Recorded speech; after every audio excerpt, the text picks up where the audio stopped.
in service products that are more benign to begin with?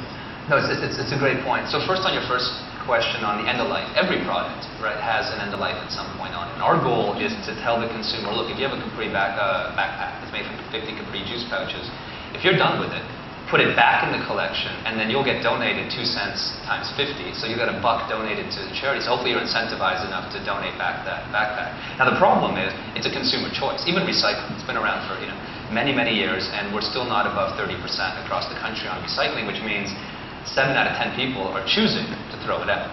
So it comes down to a consumer choice. All we can do is, as a sort of business community, is provide the choice. That's our basic thing that we can do, and then make the choice very available, and scream the choice on the top of our lungs to make sure people realize that there is a choice. So those are the key things that I think we can do to help create a true cradle-to-cradle cycle. But the problem is, I don't think we're ever going to get to 100% in any of these systems. So that's why it's a utopian idea. You can aim towards cradle to cradle, but unless we just stop consuming, we can't, I don't think, ever get there. It's sort of like this horizon, but it's where you have to aim and where you have to go.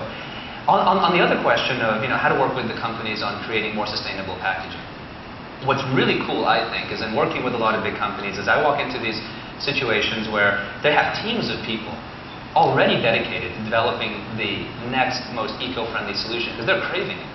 So, Frito-Lay recently just launched, and it's on its way to launch 100% biodegradable chip bag. And we'll have some in the packaging for Frito-Lay later.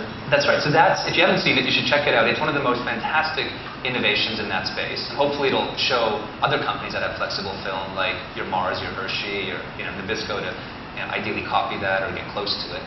But they're already highly incentivized to build these systems. What we're saying is, until you get to every chip bag you make is 100% compostable, and there is a green collection in every home. It's not just about making them compostable, it's about also what do you do with it when you're done with it.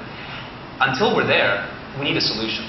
And what we've tried to say is, look, we're going to be that interim solution.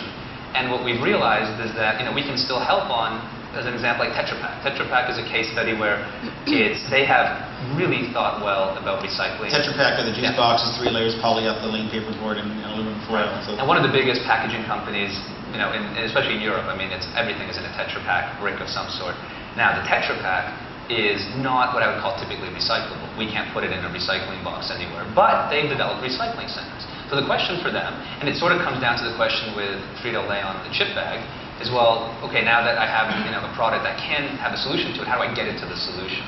So there's always sort of a question here of collection of separated materials, and that's where sort of we come into play. But what's great, and I think what we should all be happy about, is that all these companies, as long as we keep talking about green, are going to continue to think about how to create those green solutions. Right. And they're putting big teams behind them, which is nice.